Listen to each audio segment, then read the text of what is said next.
오늘은 부모님들의 질문 중에서 하나를 가져왔는데, 질문을 너무 많이 하는 아이들 때문에 너무너무 괴로워요, 힘들어요 하는 부모님들이 또 많이 있었거든요. 부모님들이 아이들은 어떠세요? 너무 입을 닫고 바라만 보고 있는 아이들도 있을 것 같고, 또 너무 쫓아다니면서 이거는 왜, 뭐야, 이거는 뭐야, 어떻게 된 거야? 계속 끊임없이 묻는 아이들이 있을 거예요. 처음에 아이들이 질문을 많이 하면 부모님들은 어머, 내 아이 천재인가 봐 라고 생각하실 수도 있을 것 같은데, 가끔은 또 너무 많은 질문에 부모님들이 지쳐서 이제 그만해 라고 얘기하시기도 하는 것 같아요. 그리고 또 너무 말을 하지 않는 아이들, 부모님들은 너무 속이 터지고 도대체 말을 쟤는 궁금한 게 이 세상에 없을까 생각하기도 할 거예요. 그런데 너무 말이 없는 아이들은 또 어때요? 집에 오면 굉장히 수다쟁이가 되기도 하거든요. 또 밖에서 막 잘 노는 아이들은 또 집에 가서 또 조용한 아이들도 있어서 사실은 뭐가 정답이다라고 얘기할 수는 없지만, 아이들은 정말 질문이 많고 세상에 궁금한 게 너무 많은 아이들이 있어요. 그때 제가 머리가 작은 아이 이야기할 때 그 아이들은 세상에 대한 궁금증이 너무 많다라고 얘기를 드렸었을 거예요. 마찬가지로 이 세상에 대해 궁금한 게 너무 많은 아이들이 있어요. 이런 아이들은 머리가 작기도 하지만 세상에 발을 보면 이렇게 뒤꿈치를 많이 들고 다니는 아이들도 많아요. 어떻게 보면 다혈질처럼 막 공기처럼 막 이 세상을 돌아다니면서 궁금한 거에 대해서 막 알고 싶은 그런 것들이 많거든요. 가장 힘든 건 아이들이 보편적인 질문을 하면 부모님들은 괜찮은데, 엄마 아빠가 이야기하지 못할 것만 같은 질문을 하기도 하고, 또 중요한 거는 질문을 이렇게 했을 때 부모님들의 대답이 되게 중요하다고 저는 생각하는데, 이건 제가 실제로 저의 아버님이셨던 분이랑 제가 경험했던 거를 하나 예를 들어서 드릴게요. 질문이 너무 많은 아이가 있었어요, 제 제자 중에. 근데 그 아버님이 다들 상담을 오시면 거의 어머님들이 많이 오시는데 아버님이랑 온 거예요. 그것도 참 재밌다라고 생각을 했었는데, 벌써 그게 그 아이가 지금 고등학교 2학년이니까요. 제가 5살 때 그 아버님이랑 아이를 만났는데, 그 아이가 저에게, 그 아버님이 저에게 이렇게 얘기하신 거예요. 선생님, 우리 아이 천재예요. 네? 그럼요. 아이들은 다 천재죠. 그러니까, 아니요, 우리 아이는 진짜 천재예요. 왜 천재라고 생각하세요? 라고 했더니, 우리 아이는 저에게 하루에 200개의 질문 이상을 해요. 라고 얘기를 하시는 거예요. 거기서부터 저는, 이 아이 잘 봐야 되겠구나 라는 생각을 했거든요. 근데 이 아버님이 저에게 하시는 말씀이, 우리 아이가 200개의 질문을 하는데 더 중요한 건 제가 백과사전을 찾던, 네이버를 물어보던, 저는 어떻게든 이 아이에게 정확한 대답을 해주고 있습니다 라고 얘기를 하시는 거예요.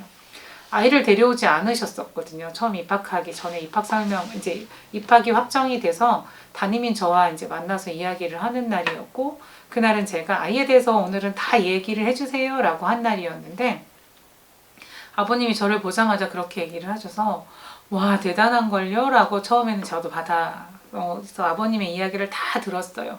다 듣고 나니까 그 아이가 제 앞에 딱 그려지더라고요. 이 아이는 이렇겠구나.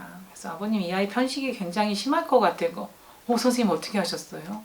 이 아이는 잠자는 것도 너무너무 힘들죠? 어떻게 하셨어요? 이 아이 굉장히 잘 넘어지죠? 어떻게 하셨어요? 이 아이 배 아픔이 많죠? 어떻게 하셨어요? 근데 아버님이 얘기하는 거 안에 이 아이가 어떻게 성장하고 있구나가 너무도 저는 보였었거든요.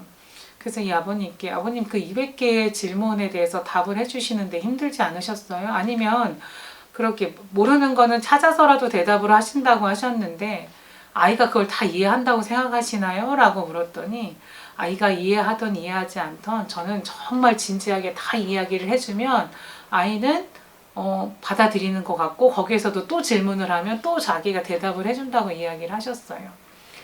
그래서 그거를 다 듣고서 그러시냐고, 아버님 진짜 대단하시네요 라고 얘기를 하고 나서, 그런데요 아버님 이라면서 제가, 만약에 아버님이 그렇게 대답을 해주는 게 아이에게 굉장히 좋은 영향력이 미친다고 생각하세요? 라고 물었을 때, 당연히요. 그래서 우리 아이가 똑똑하다고 제가 천재라고 얘기하지 않습니까? 라고 얘기를 하시는 거예요. 그래서 제가 그랬어요. 근데 그 아이가 왜 이렇게 배가 많이 아프고 잠자는 게 어렵고 자주 넘어지고 왜 그럴까요? 그거와 아버님이 해주시는 아이의 질문과 아버님이 대답해 주시는 거에 연관이 있다고 생각해 본 적은 한 번도 없으세요? 라고 물었더니 아버님은 한 번도 없었다고 얘기를 하시는 거예요.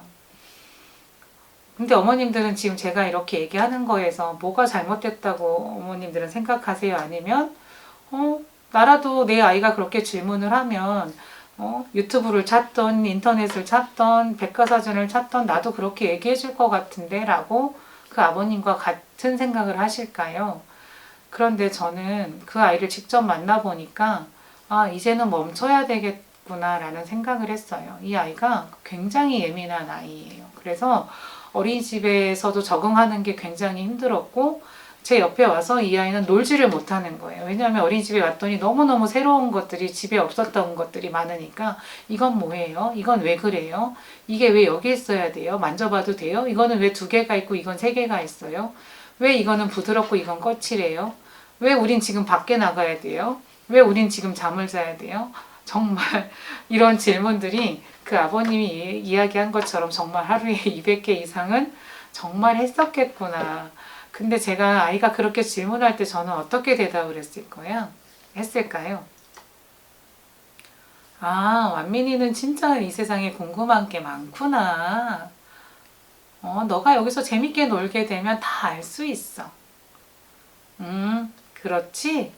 저는 정말 아이가 이야기하거나 궁금한 거에 대해서 정말 다 아버님처럼 얘기하기보다는 네가 한번 만져봐, 느껴봐, 가지고 놀아봐. 네가 생각하는 것들이 다 맞아 라고 얘기를 했었어요. 이 아버님이 아이랑 이제 아버님이 아마 손을 잡고 저녁에 산책을 나가는데 커다란 달림이 있어서 아이가 아빠 저 달은 진짜 크다 라고 얘기를 했대요. 근데 며칠 있다가 또 산책을 나갔는데 아이가 그 달을 보고 아빠 왜 달이 이렇게 동그랬다가 왜 반이 없어졌어? 그리고 또 며칠 있다가 거의 이제 달림의 형태를 잃어갈 만큼 달이 얇아지니까 이 아이는 매일매일 아빠한테 왜 달이 이렇게 모양이 바뀌고 또 지나면 다시 동그래져? 라고 아빠 왜 달이 그렇게 자꾸 바뀌어? 라고 물은 거예요. 근데 이 아버님은 어떻게 했을까요? 백과사전도 찾고 아빠가 갖고 있는 지식 플러스 네이버에도 물어봐서 지구의 공전이 어떻고 자전이 어떻고 태양이 그림자가 어떻고 막 이렇게 설명을 하셨다고 하는 거예요. 그랬을 때 제가 아이가 그 말을 다 알아듣던가요? 알아듣든 알아듣지 않던 아빠는 최선을 다해서 아이가 궁금한 걸 다 이야기해 줬습니다 라고 얘기하시는 거예요. 그런데 저라면 그렇게 대답 안 했을 것 같아요 라고 하니까 아버님이 눈이 동그래져서 그럼 선생님은 더 자세하게 뭐 얘기할 수 있는 게 있을까요? 라고 저한테 묻는 거예요. 그래서 저는 이랬어요. 저 같으면 이렇게 얘기했을 것 같아요. 옛날에 달님이 하늘에서 사람들에게 따뜻한 빛을 내려주고 있는데 어느 날 별님들이 막 태어나기 시작했어. 세상에 아이가 한 명이 태어날 때마다 그 아이의 별이 하나씩 생기는데 이렇게 생긴 아기 별들은 배가 고파서 매일매일 밥 달라고 울었대. 그래서 달님의 커다란 빵을 별들에게 나누어 줬대. 그래서 많이 나누어 줄 때마다 달님이 모양이 변하기 시작해서 이제는 달님이 다 없어지게 됐는데 그거를 하늘에 사는 하느님이 그 이야기를 듣고 달님에게 너는 너의 맛있는 빵을 모든 아이들에게 나눠주는 좋은 일을 했구나 하면서 아이들에게 나눠줄 때마다 다시 커다란 빵을 선물해 줬다고 하는 이야기를 아이들이랑 그냥 옛날에 하면서 들려준다면 이 아이는 그 부분을 굉장히 즐겁게 듣고 창의적으로 생각을 하고 또 이 다음에 그 달에 대해서 배우게 됐을 때 달이 점점 커지고 작아지는 거에 대한 원리는 그 이야기 속에서 알고 그 뭐 자전이든 공전이든 그 다음에 태양의 그림자가 생기는 이런 것들은 그 후에 알면서 아이가 이해할 수 있도록 여지를 주는 것들이 정말 필요한 것 같다라는 얘기를 했어요. 발도르프 교육에서는 아이들이 많은 질문을 할 때 교사가 그거에 대한 대답을 해주기보다 행동으로 하라고 이야기를 했거든요. 그리고 아이들에게 이야기할 때 직선적인 화법보다는 조금은 아이들이 꿈꿀 수 있는 즐거움을 가진 대화법을 사용하라고 했어요. 예를 들면 제가 강의 때 얘기를 한번 했는지 모르겠지만 시끄러운 아이들에게 너희들 조용히 해 라고 얘기하기보단 제가 창문을 열고 공기 순환을 해서 더운 공기들은 밖으로 빼고 아유 우리 원에 우리 교실에 참새들이 많이 들어왔네. 참새들아 너희들은 저기 앞산으로 가거라 허이 하고 이렇게 그림적으로 얘기해주면 아이들은 막 웃으면서 야 얘네들아 우리 보러 선생님이 참새라고 하는 거야. 우리가 너무 떠들었나 봐 라고 얘기하는 것처럼 아이들에게는 너무 직선적이거나 아니면 너무 알을 많이 넣어준다면 아이들은 정말 지금 몸이 형성되는 시기에 모든 에너지가 머리로 가기 때문에 소화액도 분비가 잘 되지 않아서 배 아픔도 많을 수밖에 없고요.